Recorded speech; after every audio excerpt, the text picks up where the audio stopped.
آلہ وصحبہ وسلم تسلیما۔ محترم سامعین ذی وقار، آپ کے سامنے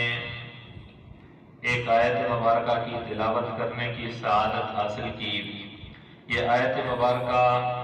سورہ آل عمران کے رکوع نمبر 8 کی پہلی آیت اور اس پارے کی یہ تیسرے پارے کے 16 رکوع کی پہلی آیت ہے۔ اس رکوع کے اندر 9 آیتیں ہیں، 72 سے لے کر 80 تک۔ تو انشاءاللہ العزیز ان آیات کا ترجمہ اور مختصراً تشریح آپ کے سامنے رکھوں گا۔ پہلی آیت مبارکہ کا ترجمہ، وقالت اور کہنے لگی، طائفہ ایک جماعت من اہل الکتاب اہل کتاب میں سے، آمنو ایمان لے آؤ، بالذی اس کے ساتھ انزل جو نازل کیا گیا ہے، الذین آمنو جو ایمان والے ہیں، وجہ النہار صبح چڑھے صبح کے وقت ایمان لے آؤ، وکفروا اور انکار کر دو آخرہ شام کو، لعلہم یرجعون تاکہ وہ پھر جائیں یا شاید کہ وہ پھر جائیں۔ محترم سامعین، اہل کتاب کی بات چل رہی ہے اور خصوصاً یہود کی بات۔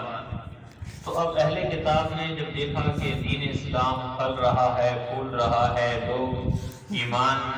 قبول کر رہے ہیں، اور جو بندہ ایمان قبول کر لیتا ہے، جتنے مصائب اس کے اوپر آتے ہیں، جتنی مشکلات آتی ہیں، جتنی پریشانیاں آتی ہیں،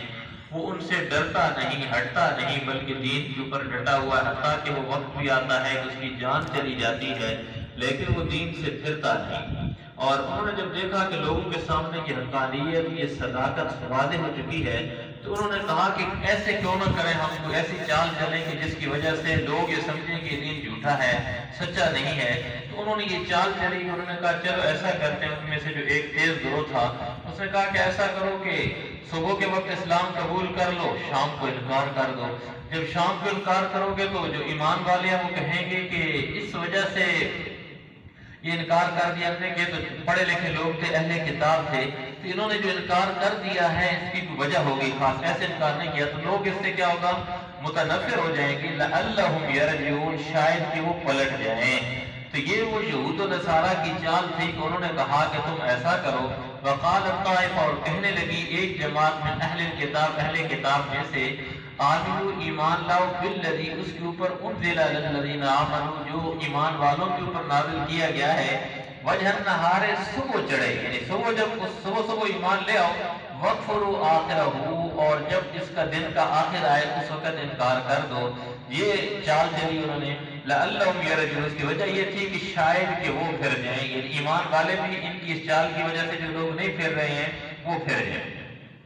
آگے پھر انہوں نے کہا کہ وَلَا تُؤْمِنُوا إِلَّا لِمَنْ تَبِعَ دِينَكُمْ، اور تم ایمان نہیں لاؤ سوائے اس بات کے کہ جس کے اوپر جو تمہارا اپنا دین ہے، جس کی تم پیروی کرو۔ پھر یہ بھی کہہ رہے ہیں ان لوگوں کو کہ جن کو کہہ رہے ہیں کہ تم لوگ ایسا کرو، صبح مسلمان بن جاؤ، شام کو پھر دوبارہ اس کا انکار کر دو۔ انہوں نے کہہ رہے ہیں کہ وَلَا تُؤْمِنُوا، تم نے دل سے ایمان نہیں لانا ہے، دل سے تم نے اسی چیز کے اوپر عمل کرنا ہے، إِلَّا لِمَنْ تَبِعَ دِينَكُمْ جو تمہارا اپنا دین ہے، یعنی یہودیت یا نصرانیت جو تمہارا دین ہے اس کے اوپر عمل کرنا ہے، ایمان اسلام کے اوپر عمل نہیں کرنا ہے، صرف تم نے دعویٰ کرنا ہے، دل کے اندر اس کو بٹھانا نہیں ہے۔ اچھا پھر کہا قل ان الہدی ھدی اللہ، قل کہہ دیجئے اے میرا محبوب آپ انہیں بتا دیجئے، ان الہدی کہ بے شک جو ہدایت ہے ھدی اللہ، اللہ ہی کی جانب سے ہدایت ہے۔ یہ اس طرح ہدایت نہیں ملتی ہے کہ تم ظاہری طور پہ کلمہ پڑھ لو، یہ طریقے سے لوگوں کو وہاں سے اصلاح ہو، ایسے نہیں ہوگا۔ یہ ہدایت اللہ کے اختیار کے اندر ہے، اللہ جیسے چاہتے ہیں اس کے متعلق۔ پھر انہوں نے کہنے لگے کہ ان یؤتی احد مثل ما اوتیتم، یہ کہ وہ دے احد کسی ایک کو مثل ما اوتیتم جیسا کہ تمہیں دے گی۔ اب وہ کہنے لگے یہود و نصارہ کہ بھائی یہ ایسا نہ ہو کہ تم اگر ادھر چلے گئے تو اسی طریقے سے اس کی حقانیت اس کے سامنے ہو گئی کہ جیسے بنی اسرائیل کے اندر یہ تھی، تو لہذا یہ اللہ نے کسی اور کو دینی ہے، مثل ما اوتیتم جو تمہیں دی گئی ہے، ایسے اگر اللہ نے کسی ایک اور کو دے دی، اور یحاجوکم اور وہ جھگڑا کرتے ہیں ربکم تمہارے رب کے پاس، یعنی وہ کہتے ہیں کہ پھر یہ تمہارے جھگڑنے سے بات تو نہیں ہوگی، اللہ کے پاس جو چیز ہے وہ اللہ کے اختیار میں، اللہ جس کو چاہے دے دیں، کوئی اس سے روکنے والا نہیں ہے۔ پھر آگے اللہ جل شان نے فرمایا ان کی بات کو بیان کرنے کے بعد اللہ کہہ رہے ہیں کل میرا محبوب آپ کہہ دیجئے ان الفضل بید اللہ، بے شک فضل مہربانی بید اللہ، اللہ کے ہاتھ کے اندر ہے۔ یہ فضل فضیلتیں یہ مہربانیاں اللہ کے اختیار کے اندر ہے۔ اللہ جس کو چاہے جیسے فرمایا کہ یؤتیہ من یشاء، وہ دے دیتا ہے جس کو چاہتا ہے۔ نبوت دینا یہ اللہ کے اختیار کے اندر ہے۔ لازم یہ خاصہ نہیں کہ بنی اسرائیل کے اندر، بنی اسرائیل کے اندر تقریباً کافی صدیاں جو ہے یہ نبوت رہی، اللہ نے پورے جہان کے اوپر انہیں سربراہی دیے رکھی، فضلتکم علی العالمین، اللہ نے تمام جہان والوں پر انہیں فضیلت دیے رکھی۔ لیکن جب انہوں نے بار بار بار اللہ کی نافرمانیاں کی، اللہ نے ان سے لے کے بنی اسماعیل کے اندر یہ چیز دے دی، اس کا تذکرہ فرمایا جا رہا ہے کہ یؤتیہ من یشاء، وہ دے دیتا ہے جس کو چاہے، واللہ واسع علیم، اور اللہ جل شانہ واسع وسعتوں والے ہیں، اللہ کے خزانوں کے اندر کسی چیز کی کمی نہیں ہے، علیم، اور اللہ جانتے ہیں کون کس چیز کا زیادہ مستحق ہے۔ یہ نبوت کہاں پہ دینی ہے، کدھر کیا کرنا ہے، کیا نہیں دینا ہے، کس کو مال دینا ہے، کس کو اولاد دینی ہے، کس کو بیٹے دینی ہے، کس کو بیٹیاں دینی ہیں، کس کو خالی رکھنا ہے، یہ اللہ کی حکمت ہے، اللہ جس کو چاہتے ہیں دیتے ہیں، پر اس کے خزانوں کے اندر کمی نہیں آتی ہے۔ پھر فرمایا یختص برحمتہ، وہ مخصوص کرتا ہے اپنی رحمت کو من یشاء، جس کے لیے چاہے۔ یختص مخصوص کرتا ہے کون؟ اللہ برحمتہ، اپنی رحمت کو من یشاء، جس کے لیے چاہتا ہے۔ وہ کبھی بنی اسرائیل والوں کو دے دیتے ہیں، کبھی بنی اسماعیل کو، اس سے پہلے بھی چلتا رہا، کبھی حضرت ابراہیم علیہ السلام، کبھی کس خاندان کے اندر، کبھی کس خاندان کے اندر، یہ اللہ کا اپنا خاص فضل ہوتا ہے۔ واللہ ذو الفضل العظیم، اور اللہ جل شانہ بڑے فضل والے ہیں، ذو الفضل، فضل والے، العظیم، بہت بڑے فضل والے ہیں، اللہ کا خاص فضل جس کے اوپر ہوتا ہے۔ پھر آگے ان کی ایک چیز کو اللہ جل شانہ یہاں تک اس چیز کا کہ ان کے اندر انہوں نے ایک چال چلی، اللہ نے اس چال کا تذکرہ فرمایا کہ انہوں نے کہا کہ مسلمان ویسے لوگ جو کلمہ پڑھ لیتے ہیں واپس نہیں لوٹتے ہیں، ان کو لٹانے کا ایک طریقہ انہوں نے اختیار کیا، اور آج بھی کبھی کبھی کیا جاتا ہے، بعض لوگ ایسے کرتے ہیں، یہ چالیں وہ چلتے ہیں۔ موجودہ دور کے اندر کوئی آیا، اس نے یہ کلمہ پڑھ لیا، بعد میں پھر گیا جی تاکہ اس کو پرگلانے کے لیے ایسا، تو اور آج کل جو خصوصاً میڈیا کا دور ہے، اس کے اندر ہم بہت ساری چیزیں ایسی دیکھتے ہیں یا سنتے ہیں، اور خصوصاً اس کے اندر حقانیت، یہ جو سوشل میڈیا ہے اس کے پیچھے نہ پڑیں، اس کے اندر بہت ساری چیزیں ایسی ہیں جب تک جو مقرر جس کو آپ سن رہے ہیں آپ کو پتہ نہیں ہے کہ کون ہے کیا ہے، اس کی اساس آپ کو پتہ نہیں، اور جب تک وہ واضح دلیل نہیں دے رہا اس کے پیچھے نہ پڑیں۔ کئی لوگ ایسے اپنے آپ کو مشہور ہونے کے لیے ایسے اختلافی مسائل جو اس کے اوپر لے کر آتے ہیں، آپ نے دیکھا اس کو تو لائک مل گیا، اس کو تو اس کا جو آپ نے ذرا سا دیکھا اس کو اس کے بھی پیسے مل رہے ہیں، وہ جان بوجھ کے اختلافی مسائل کو چھیڑیں گے، تو لہذا پہلی بات یہ ہے کہ اپنا ٹائم اس میں ضائع نہ کریں۔ پھر اگر کرنا ہے تو کسی اچھے مستند عالم کو لیں کہ جس کے علم کا آپ کو واقعتاً معلوم ہو کہ یہ صحیح طریقے سے علم ہے، علم والا ہی ہماری رہنمائی کر سکتا ہے۔ عام آدمیوں کے پیچھے نہ پڑیں جو آج کل سوشل میڈیا کے اندر کثرت کے اندر پڑے ہیں، اور کئی ایسے ہیں کہ جو سوائے اس کے کہ برگلانے کے، پھسلانے کے، ان کا اور کوئی کام نہیں ہے۔ بہرحال آگے فرمایا جا رہا ہے کہ وَمِنْ أَهْلِ الْكِتَابِ مَنْ إِنْ تَأْمَنْهُ، اور اہل کتاب میں سے وہ شخص من إِنْ تَأْمَنْهُ، کچھ لوگ ایسے ہیں کہ اگر ان کے پاس امانت رکھی جائے، بِقِنْطَارٍ، ڈھیر ساری رکھی جائے، خزانے رکھے جائیں، بہت زیادہ رکھی جائے، يُؤَدِّهِ إِلَيْكَ، اسے وہ لوٹا دیتے ہیں۔ وَمِنْهُمْ مَنْ إِنْ تَأْمَنْهُ، اور ان میں سے کچھ ایسے ہیں کہ اگر امانت رکھی جائے ان کے پاس بِدِینَارٍ، ایک دینار رکھا جائے، لَا يُؤَدِّهِ إِلَيْكَ، وہ اسے نہیں لوٹاتے ہیں، إِلَّا مَا دُمْتَ، سوائے یہ ہے کہ اس کے اوپر کھڑے ہو کے پہرا دیا جائے، ہمیشہ اس کے پاس کھڑا رہے، جب تک بندہ کھڑا نہ رہے وہ واپس اسے لوٹاتے نہیں ہیں۔ ذَلِكَ بِأَنَّهُمْ قَالُوا، اسی طریقے سے یہ ہے انہوں نے کہا کہ لَيْسَ عَلَيْنَا، نہیں ہے ہمارے اوپر، فی الأُمِّيِّينَ، جو ان پڑھ ہیں، سبیل، یعنی وہ رستے کے اوپر نہیں ہے جو ان پڑھ ہیں۔ وَيَقُولُونَ، اور وہ کہتے ہیں، عَلَى اللَّهِ الْكَذِبَ، اللہ کے اوپر جھوٹ کہتے ہیں، وَهُمْ يَعْلَمُونَ، حالانکہ وہ جانتے ہیں۔ اب اس آیت کے اندر اللہ نے دو باتیں بیان فرمائیں۔ پہلی آیت کے حصے کے اندر فرمایا کہ اہل کتاب کے اندر ایسے لوگ موجود ہیں، اس میں علماء نے لکھا ہے کہ اس سے ممکن ہے کہ وہ لوگ مراد ہوں کہ جو ایمان لے رہے ہیں، لیکن اگر وہ مراد نہیں ہے جو غیر مسلم ہیں تو اس کے اندر اس سے یہ ثابت ہوتا ہے کہ غیر مسلم کے اندر بھی اگر کوئی اچھی ادا پائی جاتی ہے تو اس کی تعریف کرنی چاہیے، نہ کہ اس کو ہمیشہ نفی کرنی چاہیے۔ تو اگر کسی بھی دشمن کے اندر کوئی اچھی بات ہے تو اس کی اس اچھائی کو تسلیم کر لیں، اگر تسلیم کریں گے تو آپ کی حقیقتوں کی طرف، آپ کی اچھائیوں کی طرف نظر دوڑائے گا۔ تو یہاں بھی پہلے اللہ نے فرمایا کہ ان کی اس صفت کو بیان فرمایا کہ ان کے اندر کچھ ایسے لوگ ہیں کہ جو امانت کا خیال کرتے ہیں ان کو ڈھیر سارا خزانوں اگر ان کے پاس رکھ دیے جائیں امانتاً تو وہ واپس لوٹاتے ہیں، اور ان میں کچھ لوگ ایسے ہیں کہ وہ اس طریقے سے خیانت کرتے ہیں، 1 روپیہ بھی اگر ان کے پاس رکھا جائے، 1 دینار بھی رکھا جائے تو جب تک ان کے اوپر کھڑے نہیں ہوا جائے اس وقت تک واپس اس کو نہیں کرتے۔ ایک تو یہ ان کی پیچھے ایمان کی بات چل رہی تھی یا ان کے معاملات کی بات چل رہی، جو معاملات میں سیدھا نہ ہو پھر وہ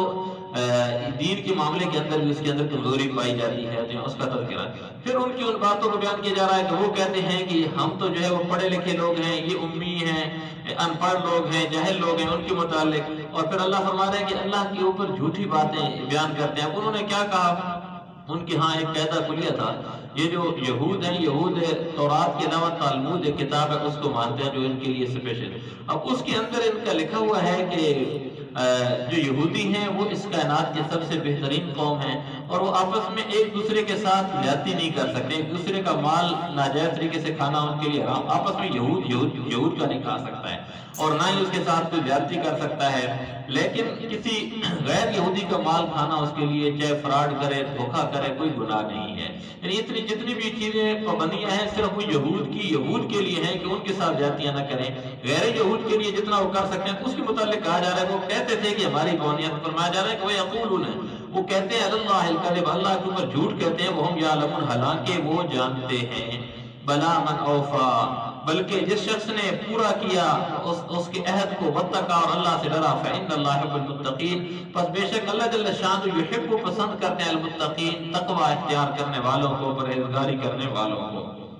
وعدہ وہ ہوتا ہے کہ جو ایک بندہ کسی کے ساتھ کرتا ہے، عہد وہ ہوتا ہے کہ جو 2 بندے آپس میں گفتگو شنید کے بعد آپس کے اندر طے ہوتا ہے۔ اس کے متعلق فرمایا جا رہا ہے کہ بلا من اوفا، کیوں نہیں، بلکہ وہ شخص جو پورا کرتا ہے اپنے وعدوں کو اور اللہ سے ڈرتا ہے، بس بے شک اللہ جل شانہ تقوی والوں کو پسند کرتے ہیں۔ آپس میں گفتگو کے اندر یہ جتنے وعدے ہیں اس کی بات کی جا رہی ہے۔ پھر آگے فرمایا جا رہا ہے کہ ان الذین یشترون، بے شک جو لوگ یشترون خریدتے ہیں، بعہد اللہ، اللہ کے ساتھ وعدوں کو فروخت کر دیتے ہیں، بیچ دیتے ہیں، وایمانہم، اور اپنی قسموں کو، ثمنا قلیلا، تھوڑے پھول کے بدلے کے اندر۔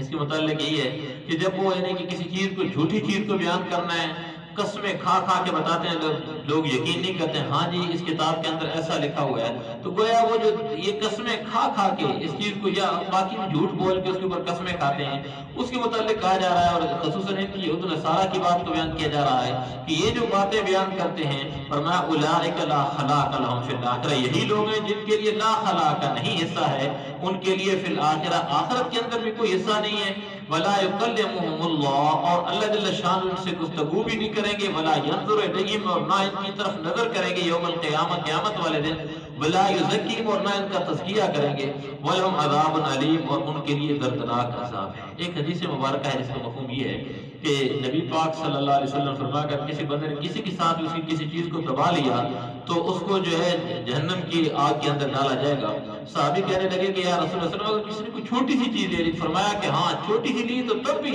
اسے جہنم کی آگ کے اندر ڈالا جائے گا، اور وہ کہنے لگے، نبی پاک صلی اللہ علیہ وسلم فرمایا کہ اگر اس نے کسی کی سبز ٹینی بھی چرا لی، سبز ٹینی بھی دبا لی کسی کی، تو اس کو جہنم کی آگ کے اندر ڈالا جائے گا، آگ کا سامنا اسے کرنا پڑے گا، وہ آگ بڑی سخت ہے، دنیا کی آگ سے کئی گنا زیادہ سخت آگ ہے، اگر اس، اور لکھتے ہیں کہ اگر اس آگ سے نکال کے اس آگ کے اندر ڈالا جائے تو دنیا کی آگ کے اندر بندے کو سکون محسوس ہو، اتنی یعنی وہ زیادہ سخت آگ ہے۔ اب ایک تو حدیث مبارکہ اقسام پیش کی، اگر کسی نے ایک ٹینی جس کی کوئی اتنی نہیں اہمیت ہے وہ بھی کسی کی نہ حق دبا لی تو اس کو بھی جہنم کی آگ کے اندر ڈالا جائے گا۔ اب اس طریقے سے بہت ساری چیزیں ہیں، کسی کا مال دبا لینا، زمین دبا لینا، کسی کی اور چیزیں مختلف جو معاشرے کے اندر ہوتی ہیں اس کے اندر خصوصیت کے ساتھ اہتمام کریں۔ یہ صرف یہود و نصارہ کی بات نہیں چل رہی ہے، یہ سارے لوگوں کی بات چل رہی ہے جو قیامت تک آنے والے لوگ ہیں، چاہے وہ یہود و نصارہ ہیں چاہے وہ ایمان والے ہیں، اور ایمان والے اس کتاب کا زیادہ مخاطب ہیں۔ تو یہ فرمایا جا رہا ہے کہ جو بندے ایسا کریں گے، یہ کسی کی کسی چیز کو دبا دیں گے، جھوٹی قسمیں کھائیں گے، نہ حق زیادتی کریں گے کسی کے ساتھ، حق حقوق کسی کے دبا لیں گے، تو ان کے ساتھ کیا ہوگا؟ اللہ کہہ رہے ہیں کہ اولئک لا خلاق لهم فی الآخرہ، ایسے لوگوں کے لیے آخرت کے اندر کوئی حصہ نہیں ہے۔ ہر بندہ اپنے گریبان کے اندر جھانک لے، محاسبہ کر لے کہ کہیں اس نے ایسا اپنی زندگی کے اندر تو نہیں کیا ہوا۔ خصوصاً حق حقوق کے اندر یہ ہوتا ہے کہ بہن بھائیوں کے حقوق ہیں، جائیداد کے اندر حقوق ہیں، بہنوں کے حقوق ہیں، انہیں ہم غصب کر دیتے ہیں، نہیں دیتے ہیں، اور ہم سمجھتے ہیں کہ ان کا تو حصہ ہے نہیں، ہم نے جہیز دے دیا، فلاں چیز دے دی، تو جو جس کا حق ہے وہ اسے دینا لازم ہے، نہیں دیں گے تو یہی فرمایا جا رہا ہے اولئک لا خلاق لهم فی الآخرہ، یہی لوگ ہیں ان کے لیے آخرت کے اندر کوئی حصہ نہیں ہے۔ ایک بات، دوسری بات اللہ نے فرمائی ولا یکلمهم اللہ، اللہ ان سے گفتگو تک نہیں کریں گے، کلام تک نہیں کریں گے، کن لوگوں سے؟ جن کے اندر یہ بات ہے۔ تیسری بات فرمائی کہ ولا ینظر الیہم، اللہ ان کی طرف کوئی نظر رحمت نہیں کریں گے، ان کی طرف دیکھیں تک نہیں گے، گفتگو دور کی بات ہے، اللہ ان کی طرف دیکھیں گے بھی نہیں۔ چوتھی بات فرمائی کہ ولا یزکیم، اللہ انہیں پاکیزہ نہیں کریں گے، صاف نہیں کریں گے، ان کی پاکیزگی نہیں کریں گے۔ اور پانچویں بات فرمائی ولہم عذاب علیم، کہ ایسے لوگوں کے لیے دردناک عذاب ہے۔ تو ہم اپنی زندگیوں کے اندر اس کے متعلق خصوصاً دیکھ لیں۔ پھر فرمایا کہ وَإِنَّ مِنْهُمْ لَفَرِيقًا يَلْوُونَ، اور ان میں سے البتہ ایک جماعت ہے یا کچھ لوگ ہیں یلوون، وہ اپنی زبانوں کو توڑ مروڑ کرتے ہیں، یعنی آگے پیچھے کر کے جو السنتہم، اپنی زبانوں کو چلاتے ہیں اس طریقے سے بالکتاب، کتاب کے اندر، لِتَحْسَبُوهُ مِنَ الْكِتَابِ، تاکہ اس سے تم گمان کرو کہ یہ کتاب پڑھ رہے ہیں۔ اب جیسے کہ ان سے یہودیوں سے کہا گیا کہ سمعنا واطعنا، انہوں نے کہا سمعنا وعصینا، یہ اور ایسی وہاں کہا گیا کہ حنتتن